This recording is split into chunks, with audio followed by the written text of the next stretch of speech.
వృశ్చికం వారికి గనక చూసుకున్నట్లయితే మీ యొక్క రాశ్యాధిపతి సప్తమ స్థానంలో వివాహ సామాజిక స్థానంలో ఉన్నాడు. మీ ధనాధిపతి భాగ్యస్థానంలోని, మీ 3-4 అధిపతి అయినటువంటి శని పంచమ స్థానంలో ఆలోచన స్థానంలో కూర్చున్నాడు. మరియు అదేవిధంగా భాగ్యంలో గురువు, అష్టమ స్థానంలో రవి ఉంటూ బుధుడు 7వ తేదీ రోజు వెళ్ళి కలుస్తున్నాడు బుధుడిని. దశమ స్థానంలో శుక్రకేతువుల కలయిక ఉంది, గుర్తుపెట్టుకోండి. అదేవిధంగా చంద్రుడు మీకు 2వ స్థానం నుంచి 8వ స్థానం వరకు తిరుగుతూ ఉంటాడు, 7వ స్థానం వరకు.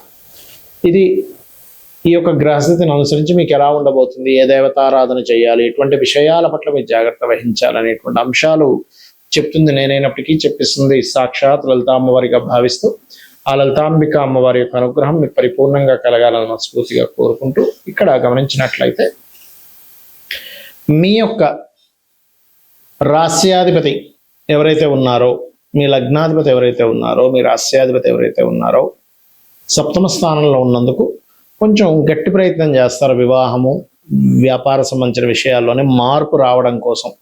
ఇది కొంతవరకు తోడ్పడుతుంది.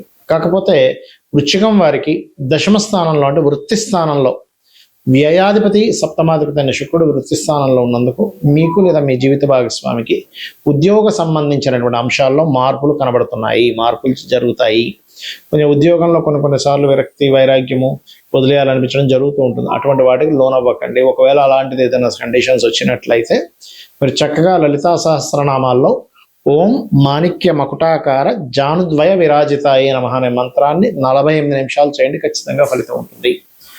అలాగే మరొక విషయం ఏంటంటే ఇక్కడ గమనించినట్లయితే ఇక్కడ మీరు ఈ ధనాధిపతి ఎప్పుడైతే భాగ్యస్థానంలో ఉంటున్నాడో, రియల్ ఎస్టేట్ రంగాలు లేనట్లయితే ఆన్లైన్ రిలేటెడ్ సంబంధంగా చేసేటువంటి వ్యాపారాల విషయంలో అనుకూలత ఉంటుంది చెప్పాలంటే, గుర్తుపెట్టుకోండి. అదేవిధంగా విదేశాలకు అక్కడే ధనం సంపాదించాలి, అక్కడ గృహం కట్టుకోవాలనుకునేటువంటి వాటికి కూడా అనుకూలత ఉంది. కాకపోతే ఎట్టి పరిస్థితుల్లో మీరు 4, 5, 6 తేదీలు గృహం కోసం ధనం ఇచ్చే విషయంలో చాలా జాగ్రత్తగా ఉండండి. పెద్ద మొత్తంలో ఎవరికైనా ధనం ఇస్తున్నాం, పలానా ప్రాపర్టీ కొనుక్కుందాం. అదేవిధంగా 6, 7, 8 తేదీలు నిర్ణయాలు తీసుకునేటప్పుడు సంతాన సంబంధించినటువంటి అంశాలలోని చాలా చాలా కేర్గా ఉండండి. ఇక ఈ దశమ స్థానంలో శుక్రకేతులు ఉన్నందుకు ఇందాక నేను చెప్పినట్టుగా ఆ యొక్క విషయం చేస్తూ కొంచెం కుటుంబ సభ్యులతోని మరియు అందులో ముఖ్యంగా జీవిత భాగస్వామితోని లేదా పార్ట్నర్స్తోని కొంత ఘర్షణ వాతావరణం ఉంది చెప్పాలంటే. సంతానం విషయంలో కొన్ని నిర్ణయాలు తీసుకునే విషయంలో కాస్త జాగ్రత్తగా నిర్ణయాలు తీసుకునే, లాంగ్ టర్మ్ నిర్ణయాలు తీసుకోవడం మంచిది షార్ట్ టర్మ్ విషయాల కంటే కూడా. ఇక మీరు నిత్యము చేయవలసింది కాలభైరవుడి యొక్క అష్టకం చేయండి, అన్ని విధాలా మీకు బాగుంటుంది. కొన్ని గ్రహాల యొక్క కంజంక్షన్ ఏవైతే ఉంటుందో, ఈ కంజంక్షన్స్ అనేటువంటివి మీ పర్సనల్ చార్ట్లో ఉన్నా లేకపోతే జనరల్గా గోచారంలో వచ్చినప్పుడు ఒక 15 to 20% దాని ఎఫెక్ట్ చూపిస్తుంది. మీ పర్సనల్ చార్ట్లో వచ్చినప్పుడు మీకు ఆ మహాదశలు అంతర్దశలు వచ్చినప్పుడు మాత్రమే ఎఫెక్ట్ చూపిస్తుంది. ఎందుకంటే ఈ విషయాన్ని నేను మీకు ఎందుకు పర్టికులర్గా చెప్తున్నా అంటే, ఇవాళ మనం చూసినటువంటి ఇప్పుడు ఈ 15 రోజులు పక్ష ఫలితాల్లో చెప్పుకునేటువంటి గోచారంలో చాలా స్పష్టంగా శుక్రకేతువుల యొక్క ఎఫెక్ట్ ఎక్కువగా ఉంటుందని చెప్పుకున్నాం. సో ఈ శుక్రకేతువుల యొక్క ప్రభావం ప్రతి ఒక్కరి జాతకంలో మీకు అది కంపల్సరీ బ్యాడ్ ఎఫెక్ట్ ఇస్తుందా, మంచి ఎఫెక్ట్ కూడా ఇస్తుందా అనేటువంటిది ఒక సిస్టమ్ ఉంది. అదేమిటి అంటే శుక్రుడు ధనము, శుక్రుడు స్త్రీ, శుక్రుడు వివాహము, శుక్రుడు వాహనాలు, గృహాలు, లగ్జరీ లైఫ్. ఈ యొక్క శుక్రుడు కేతుతో కలిసినప్పుడు ఏమవుతుందంటే ఒక్కొక్కసారి వాంటెడ్లీ వీళ్ళకి వాటి మీద ఇంట్రెస్ట్ లేకపోవడం జరుగుతూ ఉంటుంది, లేదా వాటి కోసం ఎంతో ప్రయత్నం చేస్తున్నా సరే సంపాదించినట్టే సంపాదించిపోవడం కూడా జరుగుతూ ఉంటుంది. అయితే ఇది ఎప్పుడు మీరు గనక శుక్ర మహర్దశ కానీ కేతు మహర్దశ కానీ మీ లైఫ్లో ఉండాలి. అంటే ఉదాహరణకి అశ్విని నుంచి మనకి 27 నక్షత్రాలు ఉంటాయి. అశ్విని భరణి దాటిన తర్వాత కృత్తికలో పుట్టారు ఉదాహరణకి, వాళ్ళ శుక్రదశ ఎప్పుడు వస్తుందండి? రాదుగా. వాళ్ళకి ఎప్పుడు వస్తుంది? దాదాపుగా 90 ఏళ్ళకి వస్తుంది. 90 ఏళ్ళకి ఎప్పుడు అప్పుడు ఫలితమే ఉంటుంది, బాగా ఏజ్డ్ పర్సన్ అయిపోయి ఉంటాడు. కాబట్టి అది కాదు. మీరు ఉదాహరణకి అశ్విని నక్షత్రంలో పుట్టారు, లేదా భరణి నక్షత్రంలో పుట్టారు, లేదా రేవతిలో పుట్టారు, లేదా ఉత్తరాభాద్రలో పుట్టారు, ఒక ఏజ్లో వస్తాయి. అప్పుడు చూసుకోవాలి. అది కూడా ఏంటి, శుక్రుడు బాగుంటే మంచి ఫలితం, శుక్ర మహర్దశ. శుక్రుడు పాడై ఇలాగే కేతుతో కలిసి ఉంటే అన్ని స్ట్రక్ అవ్వడం, అంటే భార్య కొన్ని కారణాల వల్ల కొంతమందికి ఎలా ఉంటుందంటే జీవిత భాగస్వామితో విడాకులు అవ్వవు, కానీ జీవిత భాగస్వామి ఒక దగ్గర, వీరు ఒక దగ్గర నివాసం ఉంటూ ఉంటారు, గుర్తుపెట్టుకోండి.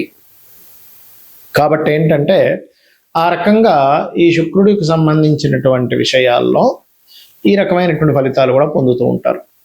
అదేవిధంగా మరొక విషయం ఏంటంటే ఇక్కడ మీరు ఎప్పుడైనా సరే గుర్తుపెట్టుకోండి, శుక్ర మహాదశ వచ్చినప్పుడు అందరూ ఏమనుకుంటారంటే శుక్రుడు అంటే ఇంకేముంది, అసలు అద్భుతం, నేను ఇంకా నాకు ఇంకా లగ్జరీ, కొన్ని కోట్లు సంపాదిస్తాను, వాహనాలు గృహాలు ఉంటాయి అనుకుంటారు. కాదు, శుక్రుడు బాగుంటే నిజంగానే అన్ని కోట్ల రూపాయలు ఇస్తాడు, అంతా బాగుంటుంది.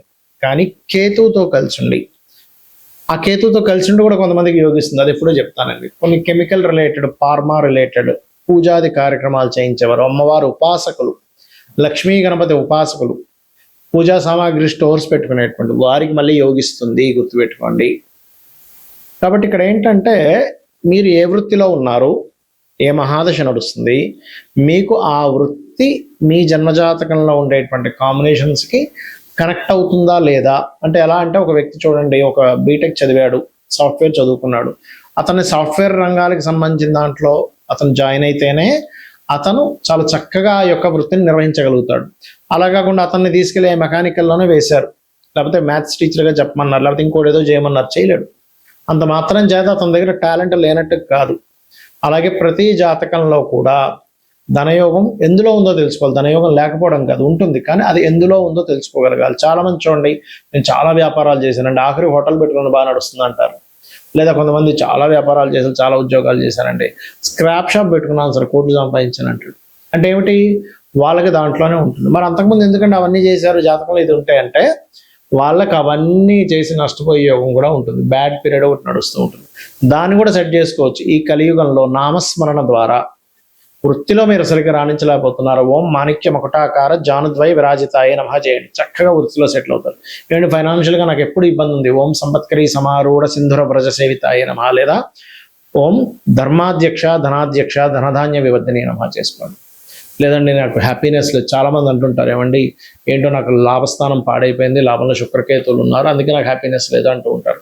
అలాంటప్పుడు చాలా చక్కగా అమ్మవారి పాదాలు పట్టుకొని అమ్మవారిని ఓం ఇంద్రగోప పరిక్షిప్త స్మరతోనాభజంగికాయ నమః అనే మంత్రం చేయండి, ఖచ్చితంగా బాగుంటుంది. ఈ రకంగా ఏంటంటే ఇది కలియుగం కాబట్టి కలిలో నామస్మరణ ద్వారా మనం తరించవచ్చు, పెద్దగా ఏమి టెన్షన్ పడాల్సిన అవసరం లేదు. దాన్ని యాక్సెప్ట్ చేయగలగాలి. పూర్వజన్మలో చేసిన కర్మ వల్ల ఈ యొక్క గ్రహస్థితి ఏర్పడింది కాబట్టి నేను దీన్ని ఈ రకంగా నేను మార్చుకోగలగాలని ఒక నామస్మరణ మీ యొక్క జీవితాన్ని ఖచ్చితంగా మారుస్తుంది, గుర్తుపెట్టుకోండి. ఇక ఈ కాంబినేషన్స్ ఎప్పుడు కూడా కొన్నిసార్లు ఒక అద్భుతమైన కాంబినేషన్ కూడా ఉంటుంది. ఆ చంద్రమంగళ యోగం ఉందండి, బుధాదిత్య యోగం ఉందండి అని చెప్తూ ఉంటారు కదా. ఆ యోగం ఉన్నప్పుడు ఏంటంటే మీకు ఒకటి గుర్తుపెట్టుకోండి, ఆ యోగం పాపకత్తెరలో ఉంటే రాదు, మళ్ళీ మీకు ఫలితం శుభకత్తెరలో ఉంటే బాగా వస్తుంది. సో ఒక గ్రహం ఇంకో గ్రహాన్ని కలిసినప్పుడు ఒక యోగం ఏర్పడినప్పుడు, యోగం అనేటువంటిది ఒక రాశిలో ఉన్నప్పుడు ఏర్పడుతుంది, నక్షత్రంలో ఉన్నప్పుడు ఏర్పడుతుంది, ఒక గ్రహంతో కలిసినప్పుడు ఏర్పడుతుంది. ఆ యోగం ఏర్పడినటువంటిది మీకు ఎలా ఉంది, ఆ యోగం మీకు చక్కటి ఫలితాలు ఇస్తుందా ఇవ్వట్లేదా, అది పాపకత్తెరలో ఉందా శుభకత్తెరలో ఉందా, అది ఎటువంటి ఫలితాలను ఇస్తుంది. కొన్నిసార్లు కొన్ని యోగాలు ప్రదేశం మారితే మంచి ఫలితాలు ఇస్తాయి, కొన్ని యోగాలు ప్రదేశం మారకుండా ఒకే దగ్గర స్థిరంగా ఉంటే మంచి ఫలితాలు ఇస్తాయి, కొన్ని యోగాలు విదేశాలకు వెళ్తే మంచి ఫలితాలు ఇస్తాయి.